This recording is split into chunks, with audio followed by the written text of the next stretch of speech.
විදේශ විනිමය උපයන අයට ආදායම් බද්ද කොහොමද අදාළ වෙන්නේ කියලා ගොඩක් අය මගෙන් අහලා තිනවා.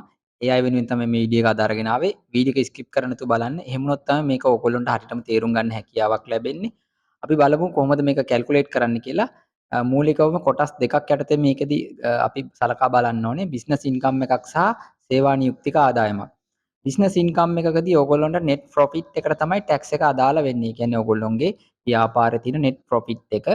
ඒකට ඩිසලෝබල් එක්ස්පෙන්සස් එකතු කරන්න ඕනේ. එලෝබල් එක්ස්පෙන්සස් අඩු කරන්න ඕනේ. ඒ කියන්නේ IRD ඇක්ට් එක අනුව තියෙන එලෝබල් සහ ඩිසලෝබල් එක්ස්පෙන්සස් ගලපන්න ඕනේ. ඊට පස්සේ අපිට ලැබෙනවා ඇඩ්ජස්ටඩ් ප්‍රොෆිට් එක නැත්නම් ඇසෙසබල් ඉන්කම් එක. අන්නේ ඇසෙසබල් ඉන්කම් එකට තමයි අපි ටැක්ස් එක හදන්න ගන්නේ. එතකොට මේ ඇසෙසබල් ඉන්කම් එක තමයි ඔයගොල්ලෝ දකින්න වෙබ්සයිට් වල තියෙන ටැක්ස් කැල්කියුලේටර් එකට බොහෝ දුරට දාන්න තියෙන්නේ. එතකොට මේකෙන් අපි පර්සනල් රිලීෆ් එක අඩු කරනවා 1.8 මිලියන් පර්සනල් රිලීෆ් එකක් අපිට ලබා දීලා තියෙනවා පනත ප්‍රකාරව 2025 4 එක ඉඳලා ඒක අඩු කරාම අපිට ලැබෙනවා ටැක්සබල් ඉන්කම් එක නැත්නම් බදු අය කළ හැකි ආදායම. මේකේ ලක්ෂ 19ක් තියෙනවා. මේ ලක්ෂ 19ට 1 මිලියන් වලට 106ක්. ඒ කියන්නේ පළවෙනි ලක්ෂ 10ට 106කුත් රුපියල් 60000ක ටැක්ස් එකකුත් ඉතිරි ශේෂයට මේක අනුව ලක්ෂ 9යි. ඒකට 115ක් 1,35,000යි. සම්පූර්ණ ටැක්ස් එක 1,95,000යි මේ උදාහරණයට අනුව බිස්නස් ඉන්කම් එකක් තියෙන කෙනෙක්ට. ඊට පස්සේ එම්ප්ලොයිමන්ට් ඉන්කම් එක පැත්තෙන් අපි බැලුවොත් එම්ප්ලොයිමන්ට් ඉන්කම් එකක් තියෙන කෙනෙක්ට ගත්තොත් එයාට කියුමුලේටිව් එම්ප්ලොයිමන්ට් ඉන්කම් එක නැත්තම් සමුච්චිත සේවා නියුක්තික ආදායම මත තමයි මේක ගණනය වෙන්නේ. එතකොට මේකේ 5 මිලියන් මම දාලා තියෙන උදාහරණේ. මේකෙන් අපි පර්සනල් රිලීෆ් එක අඩු කරන 1.8 මිලියන්. එතකොට ටැක්සබල් ඉන්කම් එක ලැබිලා තිනවා ලක්ෂ 32ක්. මේකට කලින් ආකාරයටම පළවෙනි ලක්ෂ 10ට 106කුත් ඉතිරි ශේෂයට 115කුත් ගණනය කරලා තිනවා 3,90,000ක ටැක්ස් එකක්. ඒතර මම මේක පැහැදිලි කරන්නම් IRD එකේ දීලා තියෙන උදාහරණය අනුව tax table 8 එක අලුතෙන් introduce කරලා තිනවා employment income එකකට දාලා foreign currency earn කරන කෙනෙක් සම්බන්ධව. අපි බලමු ඒක කොහොමද නිවර්දිව ගණනය කරන්න ඔයගොල්ලන්ට පැහැදිලි කරලා දෙන්න කියලා.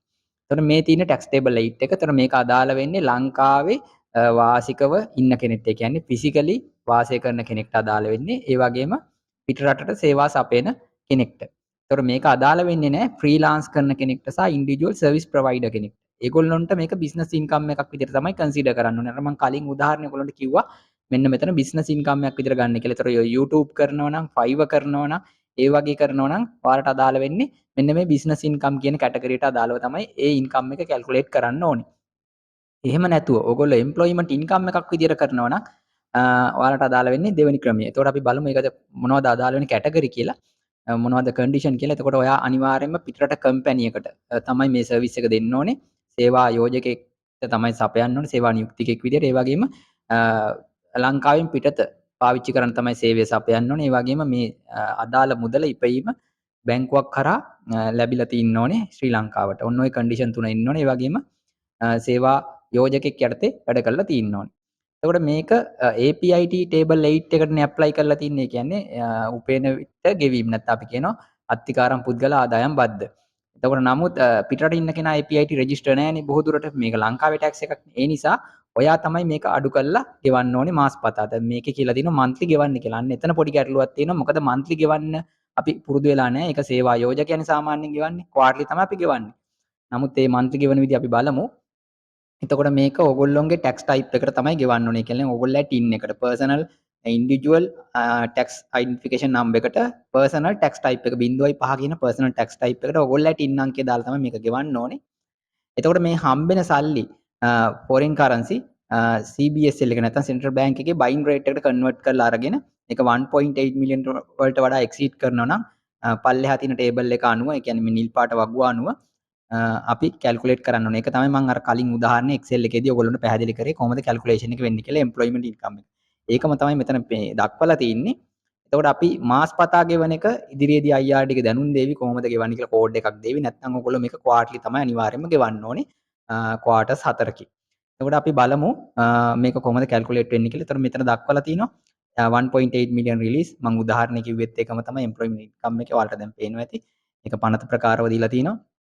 ඊට පස්සේ පළවෙනි ලක්ෂ 10ට 106කුත් ඉතිරි ශේෂයට 115කුත් කියලා තමයි තියෙන්නේ. ඒක තමයි මේ ටේබල් එකේ දක්වලා තියෙන්නේ. මේකෙදි උදාහරණයක් දීලා තිනවා. අපි උදාහරණයේ ආශ්‍රයෙන් මේක පැහැදිලි කරගමු. කොහොමද කැල්කියුලේට් වෙන්නේ කියලා. මේකේ උදාහරණයක් දීලා තිනවා. පැහැදිලිව ඒක බලන්න. එතකොට මේ ටේබල් එකේ ඔයාලට පේනවා ඇති මේක හැම මාසෙකම 15 වෙනිදා. ඒ කියන්නේ අදාළ මාසෙක ඊළඟ මාසේ 15 ගෙවන්න කියලා මෙතන කියලාත් තියෙනවා. අපි බලමු උදාහරණයට ගිහිල්ලා. උදාහරණේ තියෙනවා මෙතන කසුන් කියලා පුද්ගලෙක් ඉන්නවා. එයාට USD 6000ක් හැම මාසෙකම ලැබෙනවා. ඒ වගේම 10000ක බෝනස් එකකුත් හම්බෙලා තියෙනවා. ඒතර මෙයාට හම්බෙච්ච ඉන්කම් එක හැම මාසෙකම මෙතන ඇප්ලයි කරලා තිනවා රුපියල් වලට කන්වර්ට් කරලා අප්‍රේල් ඉඳලා මාර්තු වෙනකම්. ඊට පස්සේ ඒකේ කියුමුලේටිව් බැලන්ස් එක. ඒ කියන්නේ සමුච්චිත අගය එකතු අගයක් දාලා තිනවා. කියුමුලේටිව් එම්ප්ලොයිමන්ට් ඉන්කම් එක යටතේ. දැන් ඔයාලා අප්‍රියල් බැලුවොත් 17,94,000යි. ඒතර ඒකේ කියුමුලේටිව් එකත් දකුණු පැත්තට දාලා තියෙන ඊට පස්සේ අප්‍රියල් මැයි දෙකේම එකතුව 36,යි. ඔය ආදි වශයෙන් මාසවල එකතුව සමුච්චනය කරලා දාලා තියෙනවා. ඊට පස්සේ ටැක්ස් ලයබිලිටි එක පළවෙනි මාසෙට මෙතන නෑ. ඒ නැත්තේ 118ට වඩා අඩු නිසා. 118 එක්සීඩ් කරොත් තමයි මෙතන ගෙවන්න ඕනේ. ඊට පස්සේ දෙවෙනි මාසේ අපි බැලුවොත් දෙවෙනි මාසේ 136ක් තියෙනවා.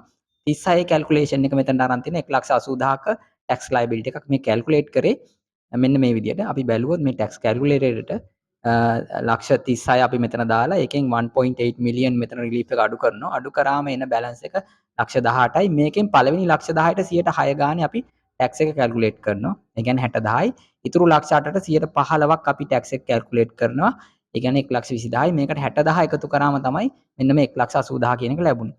අපි ජූනි මාසෙත් බැලුවොත් 53,28,000න් අපි 1.8 මිලියන් රිලීෆ් එක අඩු කරාම මේ ටැක්සබල් ඉන්කම් එකෙන් පළවෙනි ලක්ෂ 10ට 106ක් ඒ කියන්නේ 60,000යි ඉතිරි ශේෂය කියලා කියන්නේ 25,28,000 ඒකට 115ක් 3,79,200යි මේකට 60,000 එකතු කරාම තමයි 4,39,200ක් කියලා මේ අගය ආවේ. ඒතකොට ගණනය කිරීම කරන්නේ මම මෙන්න මේ පැහැදිලි කරපු ආකාරයටම තමයි.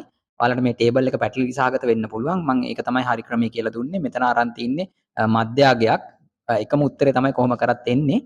ඔයාලට මේ ටැක්ස් ටේබල් එක මෙන්න මේ උදාහරණය ඇතුළු මේ තියෙන විස්තර IRD වෙබ්සයිට් එකෙන් බාගත කරගන්න පුළුවන්. මම පෙන්නන්නම් කොහෙන්ද ගන්න කියලා. පබ්ලිකේෂන් යටතේ APIT table කියන තැනට ගියාම how to apply table 8 කියන මෙන්න මේ තැන ක්ලික් කරලා ඔයගොල්ලන්ට මේක ඩවුන්ලෝඩ් කරගැනීමේ හැකියාවක් තියෙනවා. ඒ වගේම කියන්න කැමති ඔබලගේ ආයතනයට අපේ ටැක්ස් සේවාවන් ගිණුම් කරන සේවාවන් ලබා ගන්න අවශ්‍ය නම් පහත දුරකථන කතන මාර්ග ඔස්සේ අපිව සම්බන්ධ කරගන්න පුළුවන්. අපි ඔයාලට සහාය වෙන්න කැමතියි. ඒ වගේම කම්පැනි එකට ෆොරින් සර්විස් දෙනවා නම් අපි ලංකාවේ ඉන්න කම්පැනිය ෆොරින් සර්විස් දීලා ඉන්කම් ගන්නවා නම් ඒගොල්ලන්ට ටැක්ස් රේට් එක 15%යි. එතනදී රිලීෆ් එකක් මුකුත් නැහැ. 106 රේට් එකක් නැහැ. සම්පූර්ණ මුදලටම 15%ක් තමයි ටැක්ස් වෙන්නේ.